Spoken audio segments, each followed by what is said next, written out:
Hai, Assalamualaikum warahmatullahi wabarakatuh. Balik lagi sama aku di Another Nata. Di video kali ini aku akan bercerita tentang sebuah kota suci yang memiliki kisah perjuangan yang sangat panjang. Mau tahu kisahnya? Yuk simak video selengkapnya.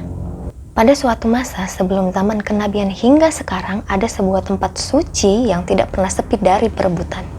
Tempat ini menyimpan jejak langkah para nabi dan pernah berdiri megah di masa Nabi Sulaiman alaihi salam yang kemudian dihancurkan oleh para kaum Romawi sampai rata dengan tanah.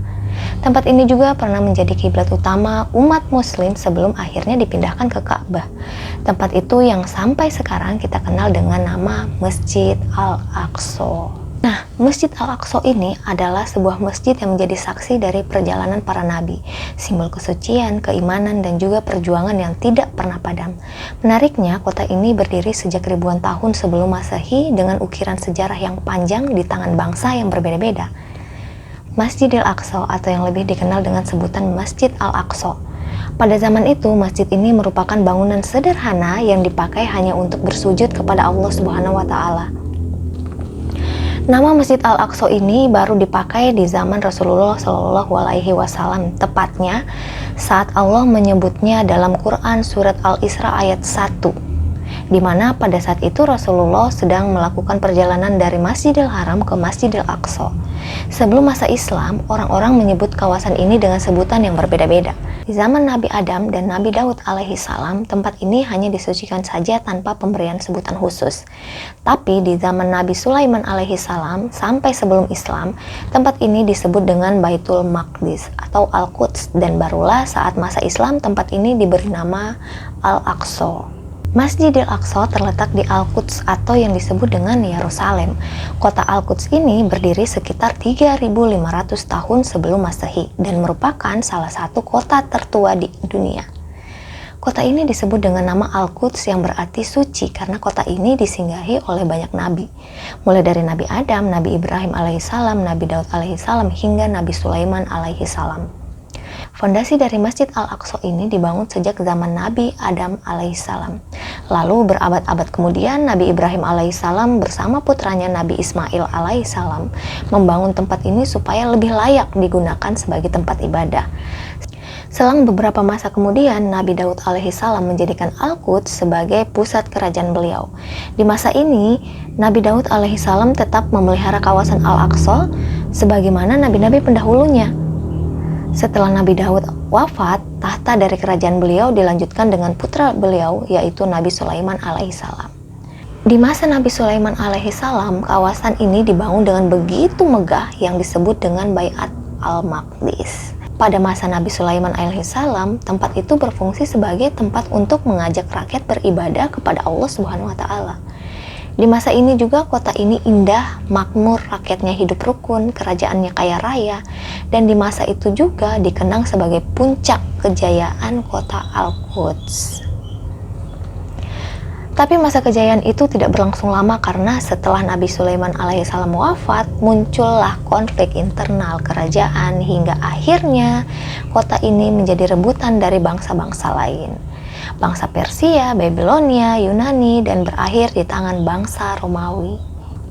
Kenapa kota Al-Quds ini menjadi rebutan? Selain disinggahi beberapa nabi, kota ini juga dianggap suci oleh 3 agama besar, yaitu Islam, Kristen, dan juga Yahudi. Selain itu, kota Al-Quds ini berada di lokasi yang strategis dari jalur perdagangan, pusat politik, dan juga militer.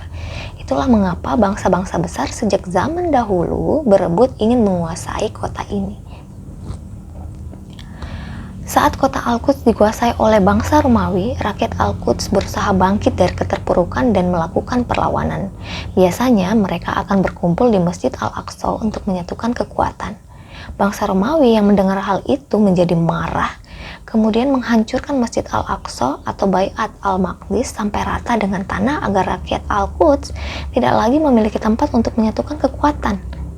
Walaupun kondisinya sudah rata dengan tanah, rakyat Al-Quds tetap menandai bahwa lokasi tersebut tetap menjadi tempat suci. Pada saat abad ke-7 Masehi, Al-Quds jatuh ke tangan bangsa Persia setelah mengalahkan bangsa Romawi. Tapi kekuasaan Persia tidak berlangsung lama karena setelah itu pasukan Muslim dari Jazirah Arab mulai bangkit dan mengumpulkan kekuatan untuk kembali menguasai Al-Quds. Setelah bertahun-tahun berlalu, salah seorang sahabat Nabi yaitu Umar bin Khattab radhiyallahu anhu menjadi pemimpin bagi umat Islam. Pada masa kepemimpinan Umar bin Khattab, kekuatan umat Islam semakin bertambah dan semakin kuat. Dalam masa kepemimpinannya, Umar bin Khattab memiliki visi untuk memperluas kekuatan Islam di luar Arab. Nah, dari sinilah umat Muslim berusaha menaklukkan wilayah Syam, termasuk Al-Quds atau Yerusalem dimulai. Masuknya pasukan Muslim ke Al-Quds ini tidak terjadi begitu saja. Hal ini bermula dari perang besar, yaitu Perang Yarmuk di tahun 636 Masehi. Pada saat itu, pasukan Muslim berhadapan langsung dengan pasukan besar Romawi dan atas izin Allah Subhanahu wa Ta'ala, kaum Muslim meraih kemenangan atas peperangan ini. Kemenangan ini menjadi titik balik kaum Muslim. Dari situlah jalan menuju Syam termasuk Palestina terbuka lebar. Satu persatu kota di Palestina berpindah ke tangan kaum muslimin termasuk Al-Quds atau tempat Masjid Al-Aqsa berada. Ketika kaum muslimin mengepung Al-Quds, kota tersebut justru diserahkan tanpa peperangan. Pada saat itu, Sopronius yang merupakan pemimpin dari Al-Quds berniat memberikan kota Al-Quds kepada kaum muslimin secara sukarela. Tindakan dari Sopronius ini tentunya memiliki alasan yang kuat. Yang pertama, Sopronius ingin melindungi rakyatnya dari pertumpahan darah. Jadi, zaman kepemimpinan Sopronius ini, saat ada bangsa lain yang ingin merebut kota Al-Quds dari tangan Sopronius, mereka tidak akan segan-segan untuk melakukan peperangan. Tidak lagi ingin pertumpahan darah terjadi, maka Sopronius ini ingin memberikan kota Al-Quds ini dengan cara yang damai kepada kaum muslimin. Alasan yang kedua, Sopronius ini pernah mendengar kisah kebaikan dari Umar bin Khattab radhiyallahu anhu yang saat itu memimpin umat Islam. Kebaikan inilah yang mendorong Sopronius untuk memberikan kota Al-Quds kepada Umar bin Khattab tanpa pertumpahan darah. Pada saat itu, Sopronius berkata pada kaum muslimin, "Aku ingin bertemu langsung pada pemimpinmu, Umar bin Khattab. Kunci gerbang kota Al-Quds ini tidak akan kuserahkan kecuali pada Umar bin Khattab." Nah, mendengar hal itu, kaum muslimin pun kaget, karena pada masa itu belum pernah ada seorang pun pemimpin selain dari kaum muslimin yang berkata demikian. Kaum muslimin kemudian berdiskusi, lalu kemudian menyampaikan kabar tersebut kepada Umar radhiyallahu anhu yang sedang berada di Madinah saat itu. Saat mendengar berita itu, Umar bin Khattab sempat ragu karena beliau sadar bahwa perjalanan ke kota Al-Quds bukanlah perjalanan biasa dan penuh resiko. Sementara umat muslim di Madinah pun juga masih membutuhkan beliau dalam urusan pemerintahan. Setelah melakukan istikharah, beliau tetap berangkat ke kota Al-Quds dengan ditemani salah seorang pelayannya dan juga seekor unta. Sepanjang perjalanan, Umar bin Khattab dan pelayannya itu bergantian menunggangi unta. Saat tiba di kota Al-Quds, Umar bin Khattab dan asistennya bergantian, di mana saat itu asisten Umar yang mendapatkan giliran untuk menunggangi unta, sementara Umar bin Khattab berjalan kaki. Masyarakat kota Al-Quds yang melihat hal itu terkagum-kagum pada kebijaksanaan dan kerendahan hati Umar bin Khattab. Kesederhanaan ini pula yang membuat Sopronius yakin untuk menyerahkan kunci gerbang kota Al-Quds kepada Umar bin Khattab. Penyerahan kunci gerbang kota Al-Quds berlangsung damai tanpa ada pertempuran ataupun pertumpahan darah. Dengan segala kerendahan hati beliau, Umar bin Khattab juga membuat sebuah perjanjian yang dikenal dengan Piagam Umar bin Khattab. Piagam tersebut berisi tentang tidak adanya pertumpahan darah dan tidak ada pula tempat ibadah yang rusak. Barang siapa yang ingin tinggal maka akan dijamin keamanannya, dan barang siapa yang ingin pergi maka akan diberi perlindungan sampai ke tempat tujuannya. Setelah menegaskan perjanjian itu, Umar radhiyallahu anhu meminta untuk diantarkan langsung ke Masjid Al-Aqsa. Saat tiba di Masjid Al-Aqsa, Umar radhiyallahu anhu merasa sedih melihat keadaan tempat suci kaum muslimin itu Bagaimana tidak, saat tiba di Masjid Al-Aqsa, keadaan masjid itu sangat memprihatinkan. Kotor karena dijadikan tempat pembuangan sampah oleh penguasa-penguasa sebelumnya. Dari situlah Umar radhiyallahu anhu meminta para sahabat bergotong royong untuk membersihkan Masjid Al-Aqsa selama 3 hari berturut-turut hingga Masjid Al-Aqsa layak untuk digunakan kembali oleh kaum muslimin untuk beribadah. Saat itu juga Umar radhiyallahu anhu ingin menghidupkan kembali Masjid Al-Aqsa dengan mengumandangkan azan dari muazin terbaik, yaitu Bilal bin Rabah. Maka pada hari Jumat, Umar radhiyallahu anhu meminta Bilal bin Rabah yang tinggal di Syam pada saat itu untuk mengumandangkan azan di Al-Quds. Awalnya Bilal menolak karena setiap sampai di kalimat asyhadu anna Muhammadar Rasulullah, air mata Bilal tumpah karena begitu rindunya Bilal pada baginda Rasulullah Shallallahu Alaihi Wasallam. Tapi setelah diyakinkan oleh Umar radhiyallahu anhu, Bilal radhiyallahu anhu pun luluh. Kemudian naik ke atas mimbar dan mengumandangkan azan dengan suara yang masih sama merdunya di langit Al-Quds. Suara merdu dari Bilal bin Rabah itu menggetarkan setiap sudut kota Al-Quds yang membuat Umar radhiyallahu anhu dan para sahabat menangis karena teringat kenangan bersama Rasulullah Shallallahu Alaihi Wasallam yang sangat mereka rindukan.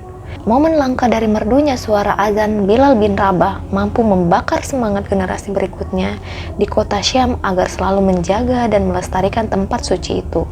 Mulai saat itu, atas izin Allah, nyawa dari Masjid Al-Aqsa kembali seperti semula. Bertahun-tahun kemudian, kota Al-Quds tidak lagi dibawa kepemimpinan Umar radhiyallahu anhu. Pada masa dinasti Umayyah, kota Al-Quds berada di bawah kepemimpinan Abdul Malik bin Marwan. Di masa kepemimpinannya, beliau membangun sebuah mahakarya atau Qubat Asy-Syaqqarah atau Dome of Rock, yaitu masjid berkubah emas yang berdiri di atas batu suci yang diyakini sebagai tempat Rasulullah Shallallahu Alaihi Wasallam naik ke langit di malam Isra Mi'raj. Beberapa tahun setelahnya, putra Abdul Malik yang bernama Al-Walid melanjutkan warisan sang ayah dengan menyempurnakan pembangunan Masjid Al-Aqsa agar lebih luas dan lebih megah dan bisa menampung banyak jemaah. Sejak saat itu, kompleks Al-Aqsa menjadi pusat ibadah sampai saat ini. Masjid Al-Aqsa tidak hanya dijadikan sebagai tempat ibadah, tapi juga menjadi simbol kejayaan Islam yang berdiri kokoh di jantung Al-Quds. Namun sayangnya, pada tahun 1910, kota Al-Quds diserang oleh bangsa Eropa yang berambisi merebut kota Al-Quds dari tangan Islam, dengan tujuan untuk menjadikan kota Al-Quds ini sebagai kota suci agama mereka, yang sekaligus menjadi pusat kekuasaan baru di Timur Tengah.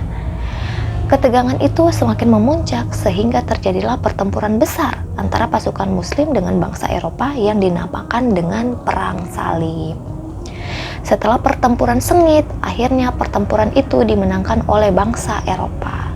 Dan sejak saat itu, kota Al-Quds berada di bawah kekuasaan pasukan Eropa. Sampai akhirnya, 88 tahun kemudian muncullah seorang tokoh Islam yang bernama Salahuddin Al-Ayyubi.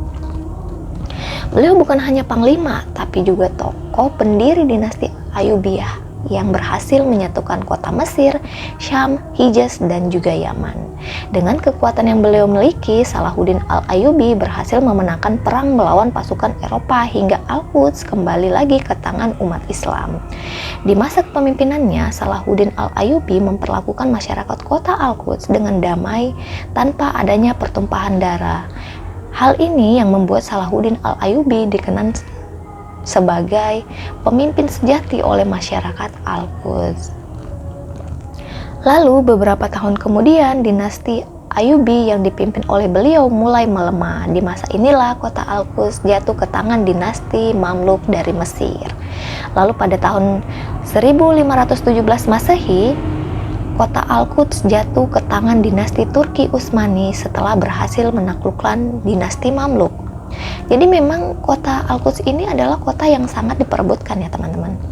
Konflik ini bukan lagi tentang perbedaan keyakinan, melainkan persaingan kekuasaan dan politik antara dinasti Muslim. Nah, di bawah dinasti Turki Utsmani, Al-Quds dikuasai kurang lebih selama 4 abad dan di tahun 1535 Masehi, Sultan Sulaiman Al-Kanuni atau penguasa Turki Utsmani merenovasi tembok besar yang menjadi bentengnya kota Al-Quds yang sehingga sekarang masih berdiri kokoh dan juga menjadi saksi sejarah dari Al-Quds termasuk di dalamnya Masjid Al-Aqsa. Dan sejak saat itu, perjalanan kota Al-Quds masih terus berlanjut hingga di era modern di mana konflik antara Palestina dan Israel masih berlangsung sampai detik ini. Kota Al-Quds masih menjadi tempat yang diperebutkan seperti sabda Rasulullah Shallallahu Alaihi Wasallam.